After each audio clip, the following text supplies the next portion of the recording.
آج کے تو وہ بلینئر سے بھی آپ بڑھ یہ کر لسٹ پوری کریں، یہ ہر مسلمان کا بہانہ ہے. حضرت عثمان عبد الرحمان بن عوف کے علاوہ 2 نام اور بتائیں. مجھے بھی آنیسٹلی یہ دو نام دیکھا ہے نا، یہ 2 بنائے ہوئے بہانے کے طور پہ حساب بھی رکھے ہوئے ہم نے. اپنے استاد کے پاس کیا تھا اینڈ آئی سیڈ میں ایک اور بزنس کرنے لگا ہوں، یہ والا بزنس کے علاوہ. انہیں سے جتنا پانی بھرنا تھا اللہ نے بھر دیا. اب تو 1 نلکا لگا یا 2 نلکے، پانی جب تک تو پورا نہیں کر سکتا. بسم اللہ الرحمن الرحیم. السلام علیکم ورحمۃ اللہ وبرکاتہ. Welcome to another video. کیا صحابہ کرام میں حضرت عبد الرحمن بن عوف رضی اللہ تعالیٰ عنہ اور حضرت عثمان رضی اللہ تعالیٰ عنہ کے علاوہ اور کوئی مالدار صحابی نہیں تھے؟ گزشتہ کچھ دنوں سے ایک ویڈیو سوشل میڈیا پر منظر عام پر آئی اور اس کے بعد پھر میں نے اپنے بہت سے دوستوں کے سٹیٹس دیکھے اور اسی طرح میرے ایک اسٹوڈنٹ کی مجھے کال آئی اور وہ اسی ویڈیو کا ریفرنس مجھے دے رہا تھا اور وہ تھوڑا سا کنفیوز نظر آ رہا تھا، مجھے پریشان تھا وہ. تو میں نے سوچا اس بارے میں ایک وضاحتی تفصیلی ویڈیو منظر عام پر آنی چاہیے. مذکورہ ویڈیو کو ہم 2 پہلوؤں سے دیکھیں گے. کیا صحابہ کرام میں حضرت عثمان رضی اللہ تعالیٰ عنہ اور حضرت عبد الرحمن بن عوف رضی اللہ تعالیٰ عنہ کے علاوہ اور کوئی مالدار صحابی یا ملینئر یا بلینئر صحابی نہیں تھے؟ اور اس ویڈیو میں جو رزق کا کنسیپٹ بیان کرنے کی کوشش کی گئی ہے اس سے معاملے کو مزید کمپلیکیٹ کیا گیا ہے. سو ہم رزق کے کنسیپٹ کے اوپر بھی بات کریں گے. اس سارے معاملے کو سمجھنے کے لیے ہمیں ایک بات سیٹ کرنی پڑے گی کہ اس امت میں آپ صلی اللہ علیہ وسلم کے بعد انسانوں میں سے سب سے زیادہ افضل ترین کون ہیں؟ تو بلا شبہ خلفائے راشدین، اور ان کے بعد عشرہ مبشرہ، وہ صحابہ جن کو آپ صلی اللہ علیہ وسلم نے دنیا میں جنت کی بشارت دے دی تھی، وہ سب سے افضل ہیں. تو آئیے میں آپ کے سامنے آج عشرہ مبشرہ میں سے ان صحابہ کی لسٹ پیش کرتا ہوں جو کہ ایک مالدار یا آپ ان کو کہہ لیں کہ ملینئر یا بلینئر تھے. تو فرسٹ آف آل ہم دیکھتے ہیں کہ حضرت عثمان رضی اللہ تعالیٰ عنہ اور حضرت عبد الرحمن بن عوف رضی اللہ تعالیٰ عنہ کتنے بڑے مالدار اور کتنے بڑے تاجر تھے. حضرت عثمان بن عفان رضی اللہ تعالیٰ عنہ کی اگر ٹوٹل نیٹ ورتھ کا اندازہ لگایا جائے تو وہ تقریباً 2 ملین درہم اور 350K دینار بنتی ہے. اور اگر آج کے حساب سے اس کو دیکھا جائے تو درہم تقریباً میرے خیال سے 300-350 روپے کا بنتا ہے اور دینار 20 سے 21 ہزار روپے کا بنتا ہے. تو اس حساب سے حضرت عثمان رضی اللہ تعالیٰ عنہ کی ٹوٹل نیٹ ورتھ $112 ملین بنتی ہے. اور اس میں سے حضرت عثمان رضی اللہ تعالیٰ عنہ نے 2 لاکھ دینار وہ ہیں جو صرف اللہ تعالیٰ کی راہ میں صدقات انہوں نے ادا کی ہیں. رسول اللہ صلی اللہ علیہ وسلم نے فرمایا من جہز جیش العسرہ فلہ الجنہ، کہ جس نے جیش العسرہ کو تیار کیا، اس کے لیے مالی مدد کی، اس کے لیے جنت ہے. تو اسی مال کی وجہ سے، اسی پیسے کی وجہ سے حضرت عثمان رضی اللہ تعالیٰ عنہ کو جنت کی بشارت دی. اور اس کے بعد حضرت عبد الرحمن بن عوف رضی اللہ تعالیٰ عنہ، امام ابن حجر العسقلانی فتح الباری میں ذکر کرتے ہیں کہ ان کی ٹوٹل مالیت تھی حضرت عبد الرحمن بن عوف کی، جو ان کی ٹوٹل نیٹ ورتھ تھی، وہ تقریباً 3.6 ملین دینار بنتی ہے. 3.6 ملین دینار. اگر آج آپ اس کا حساب لگانا چاہیں تو وہ تقریباً $47 بلین کے قریب بنتی ہے. آپ اس دور کے حساب سے دیکھیں کہ جب گلوبلائزیشن نہیں تھی، جب یہ ڈیجیٹل ورلڈ نہیں تھا، آپ کو کئی مہینوں کا سفر کر کے جانا پڑتا تھا. اس وقت حضرت عبد الرحمن بن عوف رضی اللہ تعالیٰ عنہ کی نیٹ ورتھ کتنی تھی، ان کا بزنس کتنا بڑا تھا. امام ابن حجر نے فتح الباری میں نقل کیا ہے کہ حضرت عبد الرحمن بن عوف رضی اللہ تعالیٰ عنہ کی 4 بیویاں تھیں اور ہر ایک بیوی کے حصے جو 8واں حصہ آیا تھا وہ 80,000 دینار تھے. آپ آج اپنا ایک چھوٹا سا امپائر بنائیں، آپ $100 ملین کا یہ امپائر بنا لیں. ہم بلینز کی بات نہیں کرتے. آپ کو اندازہ ہو جائے گا کہ اتنا بڑا امپائر کھڑا کرنے کے لیے کتنی زیادہ ڈیڈیکیشن لگتی ہے، کتنی زیادہ محنت لگتی ہے، کتنا زیادہ کام کرنا پڑتا ہے. لیکن حضرت عبد الرحمن بن عوف رضی اللہ تعالیٰ عنہ اسٹل اس کے باوجود عشرہ مبشرہ میں سے بھی ہیں جن کو جنت کی بشارت بھی ملی ہے، اور اس کے ساتھ ساتھ ایک بہت بڑے بزنس امپائر کے مالک بھی ہیں. اس کے بعد ہم آگے چلتے ہیں. جناب ابو بکر رضی اللہ تعالیٰ عنہ، یہ بھی ان صحابہ میں سے تھے جو مالدار تھے اور ملینئر صحابی تھے. حضرت عائشہ رضی اللہ تعالیٰ عنہ فرماتی ہے کان ابو بکر اتجر قریش، حضرت ابو بکر قریش کے اتجر کا لفظ استعمال کیا ہے جو کہ اسم تفضیل کا صیغہ ہے کہ ان کا شمار قریش کے جو بڑے اور پائے اور چوٹی کے جو تاجر اور بزنس مین تھے ان میں ہوتا تھا. وَيَذْهَبُ إِلَى الشَّامِ وَإِلَى غَيْرِهَا، وہ اپنے بزنس کے لیے شام اور دیگر علاقوں کا سفر کرتے اور پراپر اپنا بزنس کیا کرتے تھے. اور حضرت ابو بکر رضی اللہ تعالیٰ عنہ نے اپنی تجارت کا سفر اس وقت تک جاری رکھا جب تک ان کو خلافت نہیں ملی. ایون جب ان کو خلافت ملی، طبقات ابن سعد کی روایت ہے کہ وہ اسی دن اسی طرح عام روٹین کے مطابق جو سامان انہوں نے بیچنا تھا وہ انہوں نے اپنے کندھے پہ اٹھایا ہوا اور بازار کی طرف جا رہے. تو رستے میں ان کو حضرت عمر بن خطاب رضی اللہ تعالیٰ عنہ ملے اور حضرت ابو عبیدہ بن جراح ملے اور کہنے لگے کیف تصنع ھذا وقد ولیت امر المسلمین، یا امیر المؤمنین اب آپ کو مسلمانوں کے امور کا ولی بنا دیا گیا، آپ کو خلیفہ بنا دیا گیا. تو اس کے بعد حضرت ابو بکر رضی اللہ تعالیٰ عنہ نے اپنی تجارت کو چھوڑا اور انہوں نے پھر جو خلیفۃ المسلمین کے فرائض تھے وہ سر انجام دیے. اسی طرح ابن ماجہ میں ایک روایت ہے جسے شیخ البانی نے صحیح قرار دیا ہے، جس میں رسول اللہ صلی اللہ علیہ وسلم نے فرمایا ما نفعنی مال قط ما نفعنی مال ابی بکر، مجھے ابو بکر رضی اللہ تعالیٰ عنہ کے مال سے زیادہ کسی اور کے مال نے فائدہ نہیں دیا. اس کے بعد عشرہ مبشرہ میں تھے حضرت طلحہ بن عبید اللہ رضی اللہ تعالیٰ عنہ. ان کے بارے میں آتا ہے کہ ان کی ٹوٹل نیٹ ورتھ تقریباً 30 ملین درہم اور 200 کے دینار کے قریب تھی. طبقات ابن سعد میں امام واقدی کی سند سے نقل ہے، وہ فرماتے ہیں کہ جب حضرت طلحہ رضی اللہ تعالیٰ عنہ کو شہید کیا گیا تو اس وقت ایٹ دی اسپاٹ ان کے اکاؤنٹنٹ کے پاس 1.2 ملین درہم ایٹ دی اسپاٹ ان کے پاس تھے. اس کے بعد عشرہ مبشرہ میں سے حضرت زبیر بن عوام رضی اللہ تعالیٰ عنہ، یہ ایک لینڈ لارڈ صحابی تھے اور اگر ان کی لینڈ کی ٹوٹل ورتھ کا اندازہ لگایا جائے تو وہ تقریباً 52 ملین درہم بنتی ہے، جس میں ان کے پاس پورا ایک جنگل تھا اور ان کے 11 گھر مدینہ میں تھے. اسی طرح 2 گھر ان کے بصرہ میں تھے، ایک گھر ان کا کوفہ میں تھا، ایک گھر ان کا مصر میں تھا. اور وہ جو جنگل جس کی ہم بات کر رہے ہیں وہ ان کی وفات کے بعد حضرت عبداللہ بن زبیر رضی اللہ تعالیٰ عنہ نے سیل آؤٹ کیا اور وہ تقریباً 2.6 ملین درہم کا سیل آؤٹ ہوا. حضرت زبیر رضی اللہ تعالیٰ عنہ کی 4 بیویاں تھیں اور ہر ایک کے حصے 1.2 ملین درہم 8واں حصہ آیا. اس کے بعد عشرہ مبشرہ میں سے ہی حضرت سعد بن ابی وقاص رضی اللہ تعالیٰ عنہ، ان کے بارے میں آتا ہے کہ ان کی ٹوٹل نیٹ ورتھ تقریباً 250 کے دینار تھی. اور یہ وہی صحابی ہیں جو آپ صلی اللہ علیہ وسلم کے پاس آئے اور فرمانے لگے کہ ان کا ایک ہی بیٹا تھا، تو کہنے لگے یا نبی اللہ میں چاہتا ہوں کہ میں اپنا سارے کا سارا مال اللہ تعالیٰ کی راہ میں صدقہ کر دوں. آپ نے فرمایا کہ نہیں. پھر پوچھا کہ آدھا مال صدقہ کر دو، آپ نے فرمایا نہیں. پھر کہا کہ میں تیسرا حصہ اللہ تعالیٰ کی راہ میں صدقہ کر دوں، آپ نے فرمایا کہ ہاں. والثلث کثیر، فرمایا کہ ثلث بھی بہت زیادہ ہے. اور پھر اس کے جواب میں فرمایا آپ صلی اللہ علیہ وسلم نے انک ان تذر ورثتک اغنیاء خیر من ان تذرهم عالۃ یتکففون الناس، بہتر ہے کہ آپ اپنے وارثین کو فقیر ہونے کی بجائے یتکففون الناس، وہ لوگوں کے آگے ہاتھ پھیلاتے پھریں یا تنگ دستی کی حالت میں چھوڑنے کی بجائے سب سے بہتر ہے کہ آپ ان کو غنی چھوڑ کے جاؤں. آپ صلی اللہ علیہ وسلم نے تو نہیں دیکھا کہ حضرت سعد بن ابی وقاص سے بہت مالدار صحابی، ان کا ایک ہی بیٹا ہے تو آدھا مال اللہ تعالیٰ کے راستے میں یہ وقف کر دیں. آپ صلی اللہ علیہ وسلم نے ان کو کہا کہ والثلث کثیر، تیسرا حصہ بھی بہت زیادہ ہے. یہ وہ صحابی تھے عشرہ مبشرہ میں سے جو ملینئر اور بلینئر صحابی تھے. تو آپ دیکھیں کہ عشرہ مبشرہ کا آپ کا 70% ان صحابہ کرام پر مبنی ہے جو مالدار صحابی تھے، اور اس کے ساتھ ساتھ وہ عشرہ مبشرہ میں سے بھی تھے. اور اس کے علاوہ کئی صحابہ کرام کی ایک لمبی فہرست ہے جو اچھے خاصے مالدار تھے. میں اسی طرح سے ایک ذیلی سوال آپ سے کرتا ہوں کہ امام سخاوی نے ذکر کیا ہے کہ تمام صحابہ کرام کی تعداد تقریباً 24,000 کے قریب تھی. اور میں آپ سے کہوں کہ آپ مجھے بتائیں آپ کتنے صحابہ کو جانتے ہیں؟ ذرا نام لینا شروع کریں تو میرے خیال سے 30 40 50 60 70 سے اوپر آپ صحابہ کے نام نہیں گن سکتے.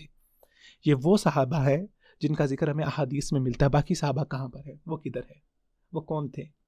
وہ اللہ تعالیٰ کے بندے، اس کے ساتھ ساتھ اپنے فرائض و حقوق ادا کرنے کے ساتھ ساتھ وہ ورکنگ پروفیشنل تھے جو اپنی فیلڈ کے اندر کام کر رہے تھے. حضرت خالد بن ولید رضی اللہ تعالیٰ عنہ سے کتنی احادیث مروی ہیں، اس کے باوجود وہ اپنی فیلڈ کے اندر ماہر تھے. اس کے اندر انہوں نے اللہ تعالیٰ کے دین کے لیے جو کام وہ کر سکتے تھے انہوں نے کیا، اور ان کو سیف من سیوف اللہ کا خطاب ملا. تو اس سارے سینیریو کو، یہ اس سارے شریعت کے مزاج کو دیکھتے ہوئے ایک بیلنس رویہ کیا ہو سکتا ہے؟ کیا شریعت ہمیں اس چیز سے منع کرتی ہے کہ ہم بہت زیادہ بزنس نہ کریں؟ رزق کا حقیقی کنسیپٹ کیا ہے؟ شریعت ہمیں ایک بیلنس سکھاتی ہے. فرسٹ آف آل آپ کو اپنی زندگی کے اندر اپنی پرائورٹی کو اس کا تعین کرنا ہوگا کہ آپ اپنی زندگی میں ایک عالم دین بننا چاہتے ہیں، آپ اپنی زندگی میں ایک تاجر بننا چاہتے ہیں، آپ اپنی زندگی میں ایک ورکنگ پروفیشنل بننا چاہتے ہیں.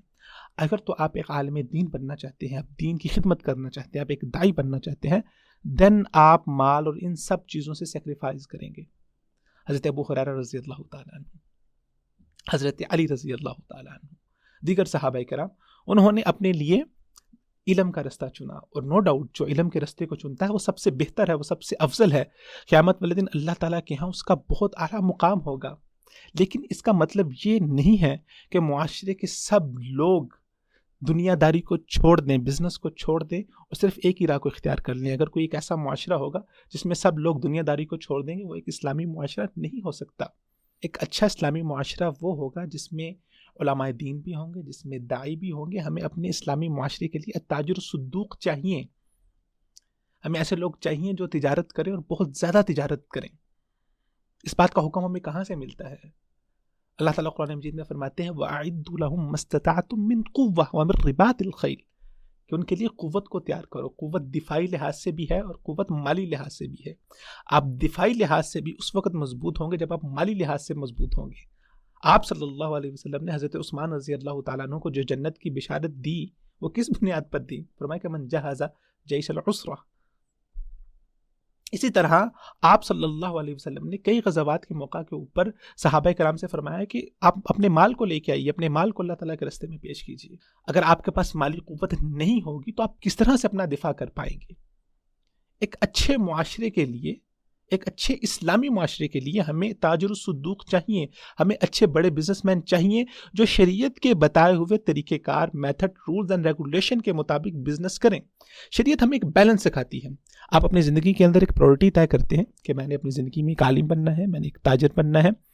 تو بیلنس کیا ہے کہ آپ سب سے پہلے اللہ تعالیٰ کے بندے ہیں، تو آپ نے اللہ تعالیٰ کے حقوق اور فرائض سر انجام دینے ہیں. اس کے بعد معاشرے کے فرائض ہیں، آپ کے گھر والوں کے حقوق ہیں. اس کے بعد شریعت نے آپ کو پورا ایک ٹائم دیا ہے. اس ٹائم کے اندر آپ بزنس کریں، آپ جتنا مرضی کریں، آپ ایک بزنس کریں، آپ دو کریں اور زیادہ سے زیادہ کریں. نیت کیا رکھیں کہ میں نے اس اسلام کا جو ایک بڑا پیراڈائم ہے، جو معاشرے کو مضبوط کرنے کے لیے اسلام کی جو فکر ہے، میں نے اس کو مضبوط کرنے کے لیے کرنا ہے. تو آپ کا یہ تجارت کرنا بھی اللہ تعالیٰ کے رستے میں ہوگا اور یہ تجارت کرنا بھی عبادت ہوگا. کیا فضائل صرف اور صرف اہل علم کے لیے ہیں؟ کیا تاجر کے لیے فضائل نہیں ہیں؟ اگر آپ اچھے طریقے سے تجارت کر رہے ہیں تو خیر الناس من ینفع الناس کے تحت آپ ان فضائل کے اندر شامل ہیں. اچھا، کیا مال اور پیسے کے اوپر موٹیویٹ کرنا کیا غلط بات ہے؟ آپ صلی اللہ علیہ وسلم نے خود موٹیویٹ کیا. حضرت عمر بن عاص رضی اللہ تعالیٰ عنہ کو رسول اللہ صلی اللہ علیہ وسلم فرماتے ہیں انی اريد ان ابعثك على جيش فيغنمك اللہ. اے عمر، میں چاہتا ہوں کہ میں آپ کو ایک غزوے کے ساتھ بھیجوں تاکہ آپ اس جنگ میں جائیں اور اللہ تعالیٰ آپ کو غنیمت کے مال سے مالا مال کریں. تو حضرت عمر بن عاص رضی اللہ تعالیٰ عنہ فرمانے لگے یا رسول اللہ، میں نے کوئی مال کے لیے میں نے ایمان تو نہیں لے کے آیا، میں تو آپ صلی اللہ علیہ وسلم کا ساتھ چاہتا ہوں، میں تو دین کی سربلندی چاہتا ہوں. تو رسول اللہ صلی اللہ علیہ وسلم نے کیا فرمایا؟ فرمایا کہ یا عمر، نعم المال الصالح للمرء الصالح، ایک نیک اور ایک صالح آدمی کا مال کتنا ہی زبردست، کتنا ہی اچھا مال ہے.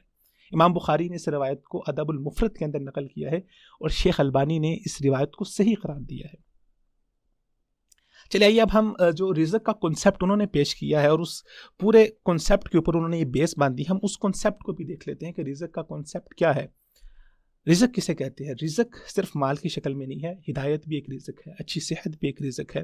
ہدایت سب سے بڑی ایک اللہ تعالیٰ کی نعمت اور اللہ تعالیٰ کی طرف سے رزق ہے. تو وہ جو فرما رہے ہیں کہ میں اپنے استاد کے پاس گیا اور انہوں نے کہا کہ جی جو آپ کی ٹینکی کے اندر پانی آنا ہے جب تک وہ فل نہیں ہوگا اس وقت تک آپ کو موت نہیں آئیں گے، تو اس کے لیے آپ ایک نل کا لگائیں، ایک ٹوٹی لگائیں یا دو ٹوٹی لگائیں. اس کے اوپر میرا اسٹوڈنٹ جو ہے وہ بہت زیادہ کنفیوز تھا. دیکھیں، رزق کے کنسیپٹ کو سمجھنے کے لیے نو ڈاؤٹ رزق کی ذمہ داری اللہ تعالیٰ کے اوپر ہے. وما من دابۃ الا علی اللہ رزقها، اور اللہ تعالیٰ اس کو پورا کرتے ہیں. اس کو کس طرح سے پورا کرتے ہیں اس کے لیے اللہ تعالیٰ نے پورا ایک نظام بنایا ہے. ہم شریعت میں بھی دیکھتے ہیں تو اللہ تعالیٰ نے مالدار لوگوں کے مال میں حق رکھ دیا ہے. فرمایا کہ فی اموالہم حق للسائل والمحروم. سوسائٹی کا ایک نظام ہے، سوسائٹی میں کچھ لوگ پاورفل ہوں گے، کچھ لوگ ان کے ماتحت ہوں گے. اللہ تعالیٰ قرآن مجید میں بھی فرماتے ہیں کہ ہم نے تم میں سے بعض کو بعض کا ماتحت بنا دیا ہے. اب جو پاورفل لوگ ہیں، شریعت نے کہا کہ آپ نے دوسرے لوگوں کی نگہداشت کرنی ہے، ان کا خیال رکھنا ہے. وَفِي أَمْوَالِهِمْ حَقٌّ لِلسَّائِلِ وَالْمَحْرُومِ. تو اس طرح یہ پورا سسٹم مکمل ہوتا ہے. اس طرح اللہ تعالیٰ رزق جو اللہ تعالیٰ نے وعدہ کیا ہے وہ پہنچاتے ہیں. اب وہ رزق جس کا وعدہ اللہ تعالیٰ نے کیا ہے اس رزق کو سمجھنے کے لیے ہمیں اسلام کے بیسک معاملات کو سمجھنا ہوگا، اور اس کو علماء 3 حصوں میں تقسیم کرتے ہیں۔ سب سے پہلے آپ کی ضروریات ہیں، پھر آپ کی حاجیات آتی ہیں، پھر آپ کی تحسینیات آتی ہیں۔ اگر میں ضروریات کو آسان الفاظ میں سمجھانا چاہوں تو ضروریات آپ کی نیسسٹیز ہیں، حاجیات آپ کی نیڈز ہیں، اور تحسینیات آپ کی لگژریز ہیں۔ کیا کبھی کسی انسان نے دوسرے انسان کو اس لیے چیریٹی دی یا اس لیے پیسے دے کہ یار اس بندے کے گھر میں 2 اے سی لگے ہوئے ہیں، اس کی پرائیویسی ڈسٹرب ہو رہی ہے تو میں اس کو چیریٹی دے دیتا ہوں تاکہ وہ اپنے گھر کے اندر ایک تیسرا اے سی لگا سکے؟ کیا کبھی کسی نے لگژریز کو پورا کرنے کے لیے چیریٹی دی ہے؟ نہیں، چیریٹی دی جاتی ہے آپ کی نیسسٹیز کو پورا کرنے کے لیے، اور وہ رزق جس کا ذمہ اللہ تعالیٰ نے لیا ہے اس کا تعلق آپ کی ضروریات کے ساتھ ہے، آپ کی نیسسٹیز کے ساتھ ہے۔ ہدایت جو نیسسٹی ہے وہ اللہ تعالیٰ کی طرف سے ہر انسان کو ملی ہوئی ہے۔ کل مولود یولد علی الفطرہ، ہر پیدا ہونے والا بچہ فطرت اسلام پر ہی پیدا ہوتا ہے، تو وہ نیسسٹی اللہ تعالیٰ نے دی ہے۔ اسی طرح رزق کے حوالے سے بھی جو نیسسٹی ہے وہ اللہ تعالیٰ نے ہر انسان کو دی ہوئی ہے۔ دنیاوی لحاظ سے اگر آپ آگے نکلنا چاہتے ہیں تو اس کا جو قانون ہے وہ اللہ تعالیٰ نے قرآن مجید میں ذکر فرمایا ہے، وَأَن لَيْسَ لِلْإِنسَانِ إِلَّا مَا سَعَى۔ تو جب آپ نیسسٹی سے باہر آئیں گے، جب آپ نیڈز اور لگژریز کے اندر آئیں گے تو اس کا اصول یہی ہے، وَأَن لَيْسَ لِلْإِنسَانِ إِلَّا مَا سَعَى، انسان کو وہی ملتا ہے جس کی وہ کوشش کرتا ہے۔ تو بیسک لیول کی ہدایت بھی اللہ تعالیٰ کی طرف سے ملی ہوئی ہے۔ اگر آپ کو زیادہ ہدایت چاہیے تو اس کے لیے بھی کوشش کرنی پڑے گی۔ اگر آپ کو دنیاوی لحاظ سے زیادہ پروگرس کرنی ہے تو اس کے لیے بھی آپ کو کوشش کرنی پڑے گی۔ کبھی ایسا نہیں ہوگا کہ آپ اپنی جگہ پر بیٹھے ہوئے ہیں اور وہ ٹینکی کا پانی اس طرح سے بھرے گا کہ خود بخود چیزیں چل کے آپ کے پاس آ جائیں گی۔ اور اچھے کاز کے لیے موٹیویٹ کرنا، نوجوانوں کو، لوگوں کو موٹیویٹ کرنا کہ آپ علم کی طرف بھی آئیں، آپ دین کی طرف بھی آئیں، آپ دعوت کی طرف بھی آئیں، اسی طرح آپ اچھی تجارت کی طرف بھی آئیں اور اس میں بھی پروگرس کریں اور اپنی نیت کو صالح رکھیں اور اسلام کے بتائے ہوئے رولز کو آپ فالو کریں، تو آپ کا رزق کمانا بھی، آپ کا تجارت کرنا بھی اللہ تعالیٰ کی نظر میں عبادت ہے اور آپ کے لیے بھی فضائل ہے۔ سو رزق کے کنسیپٹ کو کمپلیکیٹ کرنے کی کوشش نہ کیجیے، اس سے نوجوانوں کے ذہن میں بہت زیادہ کنفیوژن پیدا ہو رہی ہے۔ تو آج کی ساری بات کا خلاصہ یہ ہے کہ صحابہ کرام میں حضرت عثمان رضی اللہ تعالیٰ عنہ، حضرت عبد الرحمن بن عوف رضی اللہ تعالیٰ عنہ کے علاوہ کئی ایک صحابہ ہیں جو ملینئر اور بلینئر تھے۔ انہوں نے اپنی دنیا کو بھی کمایا اور اس کے ساتھ ساتھ وہ 10 مبشرہ میں بھی رہے، ان کو جنت کی بشارت بھی ملی۔ تو اسلام ہمیں ایک بیلنس سکھاتا ہے۔ اسلام نہ افراط سکھاتا ہے، نہ تفریط سکھاتا ہے، نہ ہم اس طرف انتہا پہ جائیں گے نہ ہم اس طرف انتہا میں جائیں گے۔ بیلنس ہے، اس بیلنس میں رہتے ہوئے آپ علم دین کا انتخاب کیجیے اور سب چیزوں کی قربانی دیجیے، آپ کے لیے سب سے بڑی فضیلت ہے۔ لیکن ہمیں معاشرے کے لیے ہمیں سائنٹسٹ بھی چاہیے، ہمیں پروفیشنلز بھی چاہیے ہر فیلڈ میں، اس طرح ہمیں بہت اچھے تاجر بھی چاہیے۔ اس سب چیزوں سے مل کے اسلام کا جو معاشرتی سسٹم ہے وہ کھڑا ہوگا۔ تو اسی کے ساتھ آپ سے اجازت چاہتے ہیں، پھر ملاقات ہوگی اگلی ویڈیو میں، تب تک کے لیے خدا حافظ۔